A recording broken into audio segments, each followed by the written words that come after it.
Well, hey everybody, it's Brian here with Four Season Pursuits, and it's unboxing and assembly day today with these two Pit Boss grills. One's a vertical smoker, one's a horizontal smoker, so stay tuned. I'm going to be unboxing these, assembling those, showing you a few different tips and tricks on assembly so you can have more ease of assembling yours and you get yours too. So thanks, stay along. So we're going to get started with this horizontal Sportsman's PB0820 SPW wood pellet grill and smoker from Pit Boss. I just picked it up this morning and I'm really excited to get into this one. I have currently the Louisiana Grill 800 as well as the Louisiana vertical smoker, but as an outdoorsman, sportsman, I figured these are going to be right up my alley for my smoking and grilling needs. So this is the first one I'm going to get started with. After that, I'm going to jump into this vertical, the PBV 7P1W1 wood pellet vertical smoker. Both these smokers have Bluetooth technology and have a range of options that I'll be showcasing for you during the video today.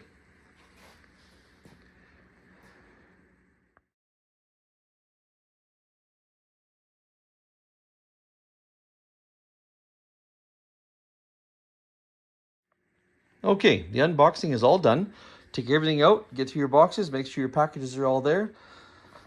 Set the primary pieces aside, like the bottom plate, your burner plates, you got your legs, bolt kit, side kit, some wheels, your front tray, and a couple other things like your chimney and your pail. Get this all aside, have yourself a handle spot where you can settle your screws. You can pre-assemble all your screws. Primarily, they all have a lock washer, flat washer, one screw for almost all of these. You got your spindles for your wheel kit and a couple other components that you'll go along with it for hanging and finishing wheels off. With that, smoker set aside separately. This one here is going to be stood up on end. And when you stand up on end, use the foam that the smoker comes with. If you have somebody to help hold it, that's great. If you don't, stand it up on end. Make sure it's sturdy so that you can attach the legs first. I always find it's easier. Do the legs first.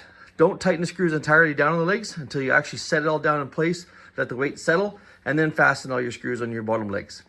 So what I've done, I've just leaned the lid up against the shelf, and then it's going to stay fully upright so I can easily get access to the screws, holes for each of the legs, and work from this side.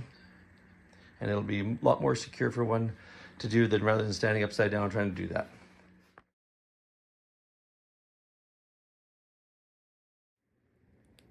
There, got the package of all the screws set together with their lock washer and flat washer for each.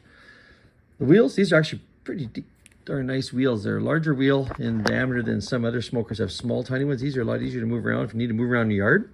And again, we got the spindles, washer, and a cotter pin to secure each of those in place. So time to get started on assembling the wheels on the legs, and then the legs as well onto the grill.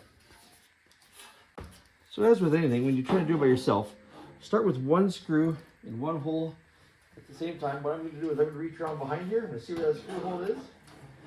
And it's a little bit awkward to hold these ones. Get your screw out there,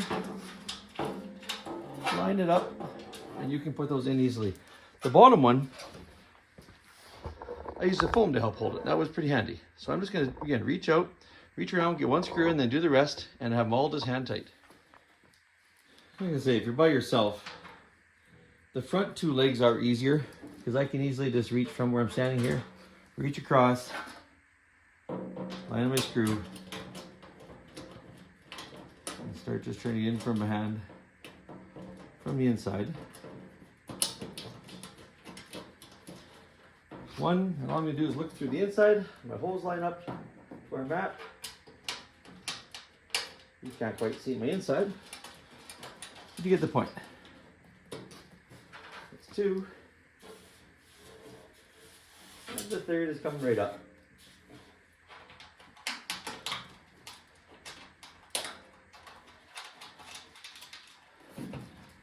There, all hand tight, on to the next leg.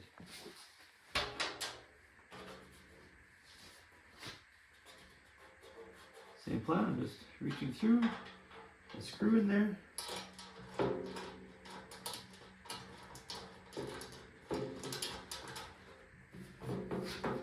Tight.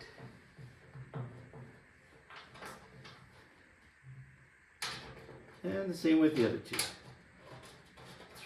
Three screws per leg. Is that easy? I can do it. You can do it.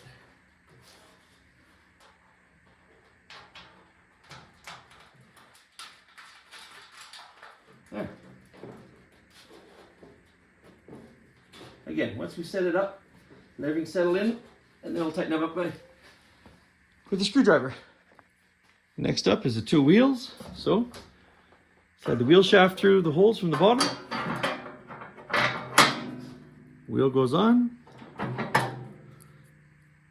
One flat washer. And your cotter pin. Secure wheel in place. Done.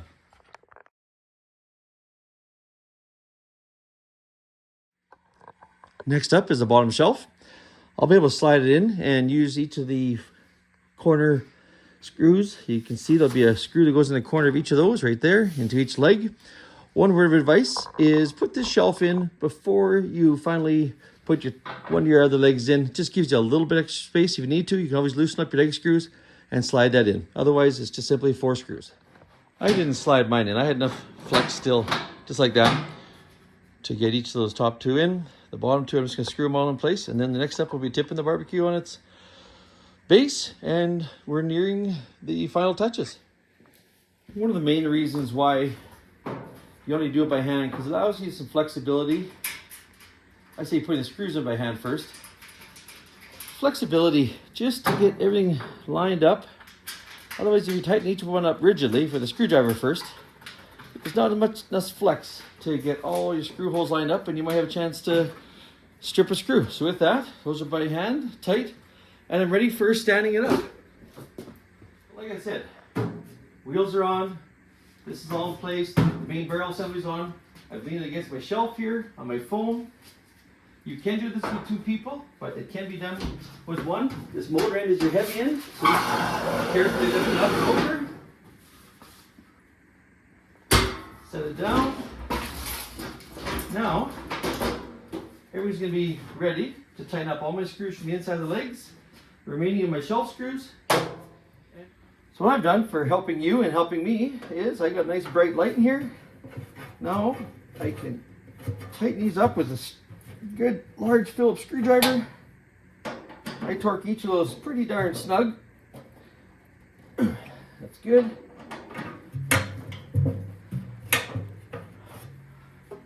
This side, see that a little bit better. Snug. Again, 3 screws per leg, lock screw washer. That is solid. It is nice and snug. So I'm going to continue on with the other 6 screws, and then we'll start with some more components. Next up, Chimney Assembly, simple gasket, 2 screws in there. Once it's screwed on top, the cap has a threaded part for it as well. Like anything else, your screws tighten up by hand first, then you can get it with your screwdriver. It's very much suggested and pretty well a given. Don't use power tools on these. You may get yourself in a situation where you overstrip with too much torque, or these take a lot of torque. You shouldn't have to worry about it.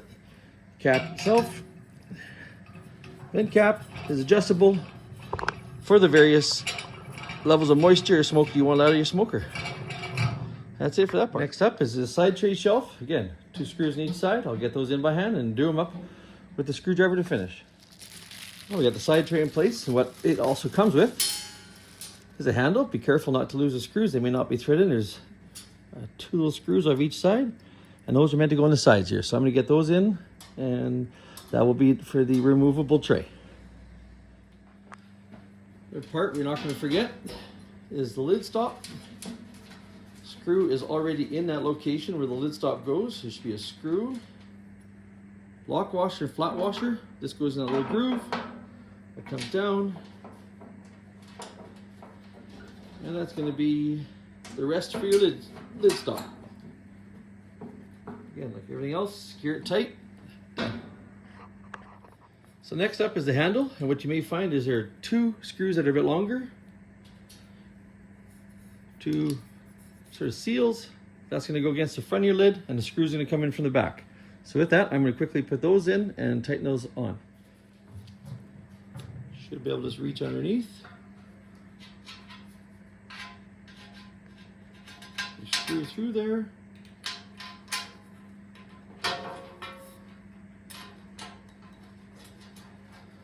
And tight. And we'll do the same with the other one. Once you have one in, you can let go of it. Put that. Secured by hand, and then finish like every other one with the screwdriver. This unit is also equipped with a spice rack. Let's go with that. Top 2 screws, don't drop it. Top 2 screws come out.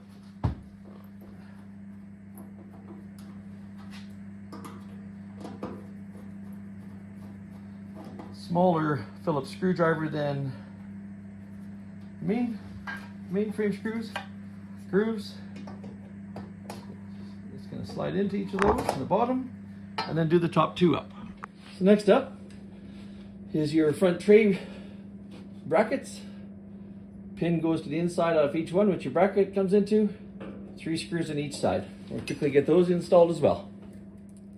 So next up, this of course will hang on there, your front shelf. Once it hangs on, you got these 4 bolts, two bolts, 2 lock washers, 1 from each side up underneath, and that will secure it in place.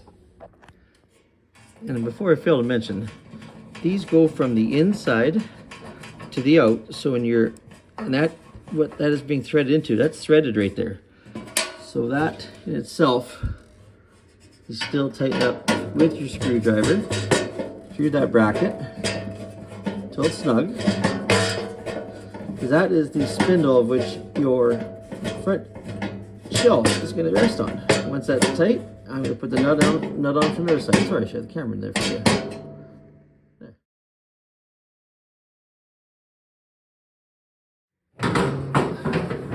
That's up for the fold down rack. Next up for the important things, bottle opener. 2 screws already there. Take each of those off, put your bottle opener in place.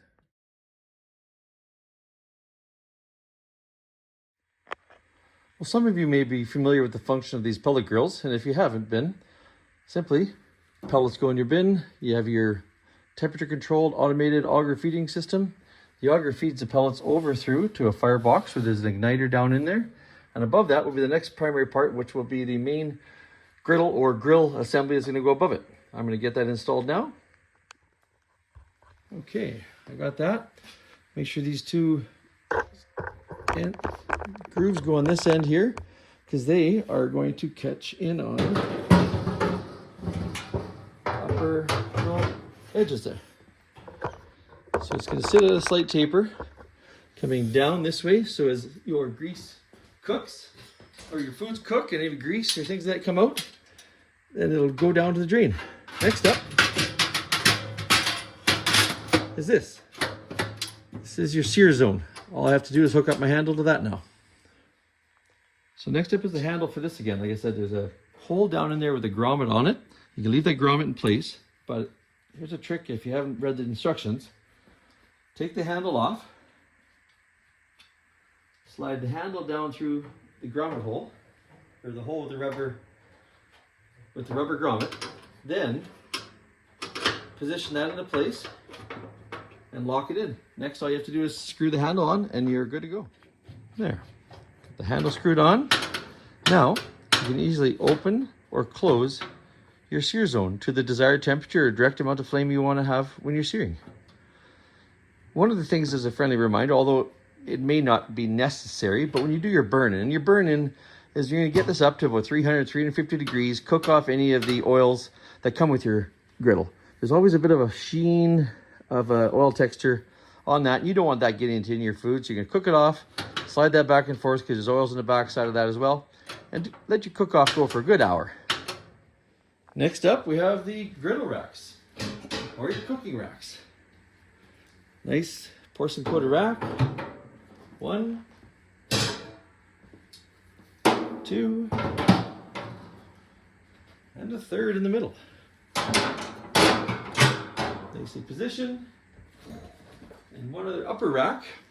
Take note, the upper rack has spots where you can hook these onto, right there, on each end. And there's little cogs, I should say cogs, but little notches, that you can set it to your desired position on your upper rack, whether you want it out further or not. So with that, that's all there is to it. That is the griddle system in place.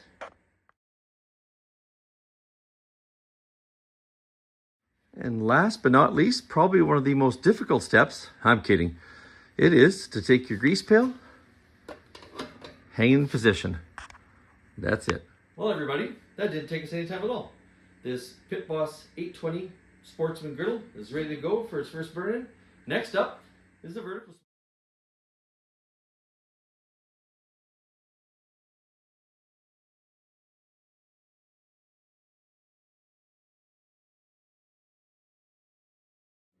There, it's all unboxed. Packages are out. It's lying on its side. That's easy. Next up, make sure everything's all out of it. Close the lid back up, and you notice I set the lid down on that piece of styrofoam so it doesn't stress it. Like others, we're going to stand up on its end, get the legs installed, and do everything from the bottom on the top so we have to bend over as far. And then we'll work on the top last. Well, like I did with the other one, a lot easier. Do the legs from the top side up so you have to be bent over. So we're just going to stand it up on its end. We're going to work on the legs up here first. Then we'll right side it when it's ready to go. One thing that's really handy with these Pit Boss smokers is each box identifies everything that's in each box.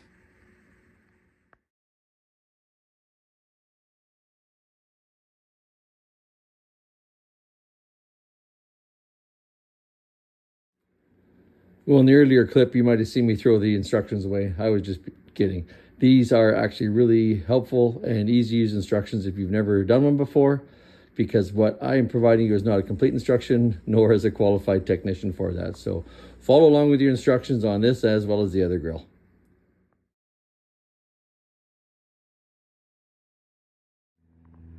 Now, how easy is that?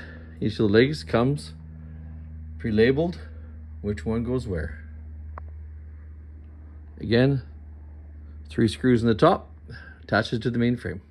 Well, similar with the other griddle, this comes with your package of all the different screws, labeled which ones go where. Follow those instructions and you should be fine. So as you start with the legs, make sure, because you have it upside down, they are going to be backwards for you. So I'm going to start on the left front leg here. Each one goes on. Fingers tight to first until we have it tipped over, and then we will fasten them all down nice and secure. So I'm going to continue all 4 legs and get those done. And there's other components that are going to be tying into that as well. Like the side front assembly, this ties in, and that's why you want to make sure you don't fasten everything together right away so you can get all your screws lined up. Okay, I got all 4 legs on. Next up, attach this front plate. 1 screw on each side, 1 there, 1 right there. And then I have the side wings. They're going to be up next. Those are all the same screws with everything else. Coming right up. There, got 1 side plate on, so I'm going to get the other side. And like I said, you don't want to be tightening everything right up because you have to be able to line these up to get into your screw holes. And if it's all tight, you won't be able to sometimes maneuver it just into position. So with that, this is why it's handy, because these screws, of course, will strip if they're not in the right spot. 1, 2.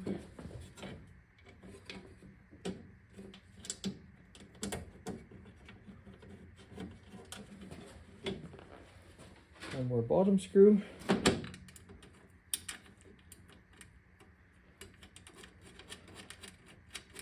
There. So once all the wing plates are in place, the back bar will be next. I will tighten those up, and the last thing I will do, of course, will tighten down the 3 leg screws once I upright it, and then the weight of the unit's actually going to be sitting on the legs, and I can firmly get them into place. Again, another reason why it's easy to do this upside down, this is the grease tube. You can get that installed from above without having to stand on your head. These screws are shorter little screws, and if you have fingers like mine, they might be a little bit stiffer to start. So again, hand tight. I'm going to set those right tight once they're both in place. Well, one of the things I should point out is I just installed this support bar across the back legs. I have this cord bracket. Wind your cord up, it'll go right there. And then next up, again, this little shield goes behind your grease tray down there, 2 screws. I will get that on in place right now. Okay, like everything, hand tight, and I'll follow up with a screwdriver in these because these are not going to be shifting at all. I can tighten those up right now while it's upside down, and I don't have to bend over to do it after. cord holder, that's that one. Next up, this little shield beside the grease assembly. One, and done. Small little screw and toggle, I'm going to try to zoom in here for you. That just is one that your cord goes through, and there's a little nut on the back side of it. So the cord fastens through there. I'm just going to take this nut off, put the cord through it, and then tighten it back up. So you may be wondering, what's the purpose of that little thing? Small little cord keeper? Well, that's just it. If there's a pull on the cord this way, it doesn't allow the cord to be pulled out of your control panel. So next up is this little side guard protector for your cords, and then it'll rest up against that guard there. So again, 2 screws, 1, 2 in the bottom, and then after those are installed, I will be able to install these, which are the grease catch tray, and they'll go across straight to the front. So I'm going to work on those right now.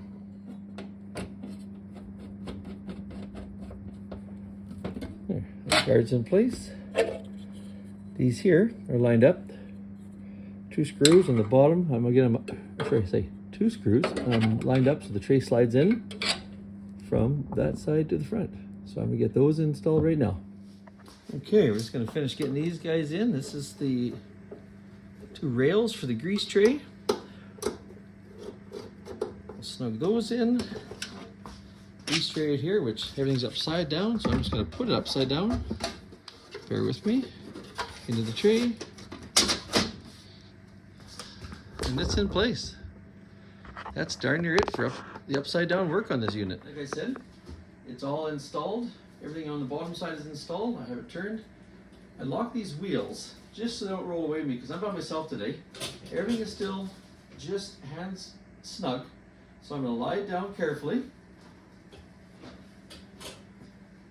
And as I lock those wheels down, I've done so to keep the unit from rolling away on me when I lift it up. So as I'm going to lift it, I'm going to grab myself inside here, firmly on the back side. But with that, I can lift it straight upright. The wheels don't wheel out on me. Now, I'm ready to turn it into place. The weight of the unit's resting on all the legs. I can fasten all my lower screws down in place on that. There. I just finished tightening up all those leg screws, and don't forget about the one inside leg screw on the bottom of each leg, and then all your flashing screws after that, as everything fits nicely and square together. So next up, we got some outside hardware, including the latches, the chimney pipe, and after that, we are going to be tackling the inside with what would be the installation of the burners. This is pretty self-explanatory. This is just a little catch for your pellet removal. And tight, all you need, you can easily open your door, it's spring loaded, and then you can close it up and lock it in place. Well, next up is this back handle. Again, 4 screws, hand tight, finish it up with a screwdriver.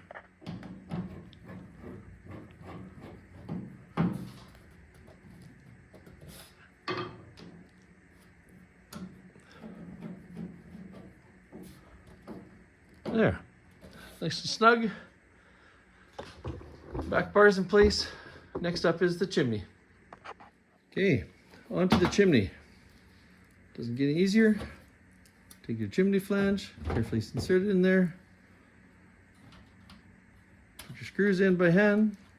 Like I've said over, and I'll say over again. All by hand, finish them up with a screwdriver, and then after that, we have the chimney stop. This little piece right here goes in behind it. Not the chimney stop, I should say, but your lid stops. And you flip your lid over, it'll rest up against that. So I'm gonna get that chimney tightened down. One of the things you'll find is that the space between the chimney for a regular screwdriver is a little bit too long. You have too much angle on your screwdriver. So if you have those stubby Phillips, get that stubby Phillips in there, and it'll fit between easily. And you don't strip your screw out. There. Snug, all 4 are secured down. This here piece again, like I said, is the hopper lid backstop. 2 screws, 1 from the inside of the lid, 1 on the top. That'll go in next. So one of the things I should have pointed out, and I failed to do it, is I left the lid security in place. But this lid, the door, it comes on and off quite easily. Bottom hinge with a pin, top hinge with a pin.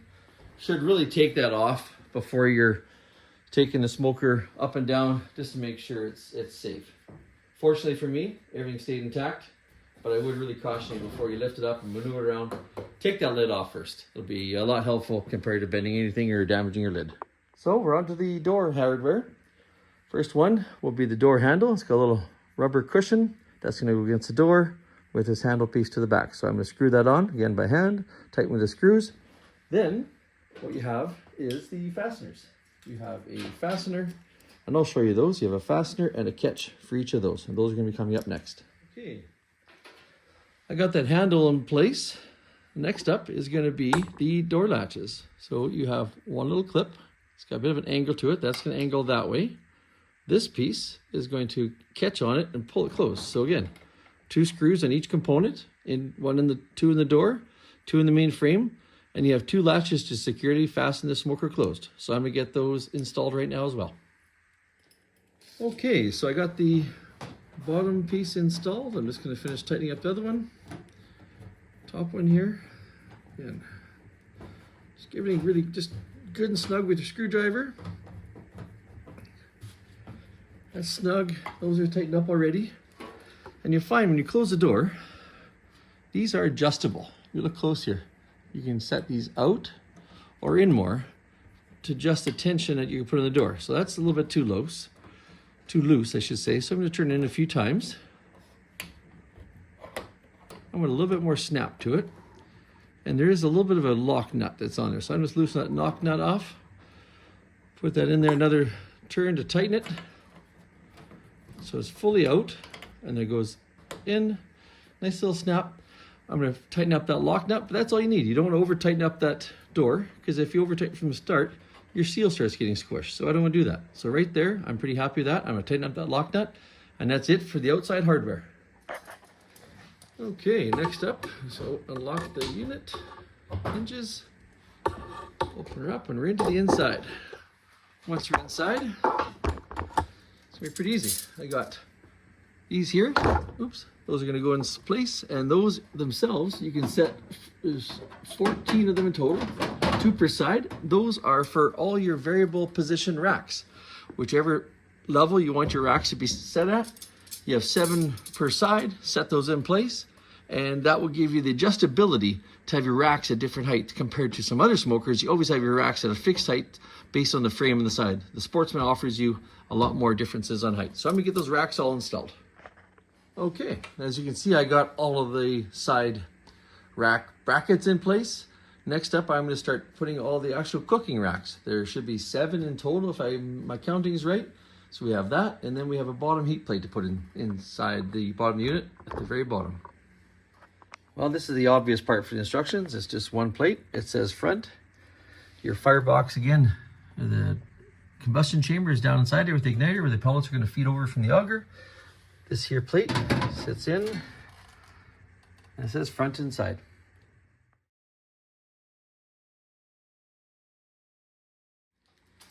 Okay, everybody, I got the racks in. One of the last things I have is this water pan. It says make sure your pan is always 3/4 full of water during smoking. Failure may cause fire.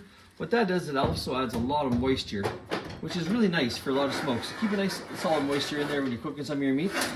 So yeah, there's the water pan. It slides in like that, and you can get these disposable Pit Boss tin foils for that as well.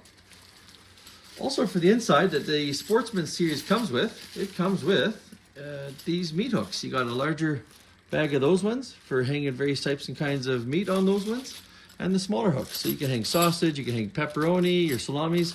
Again, with adjustability, wherever you want any of your racks, I just put those in there for now, for the time being. And that concludes the inside of the installation on this vertical Pit Boss smoker. Well, everybody, I hope you found this helpful. From the assembly of this horizontal Pit Boss 820 pellet smoker or the vertical. The smokers are really handy. They come in ease for setting and forget it type of cooking. You can do a variety of type of methods of cooking with it.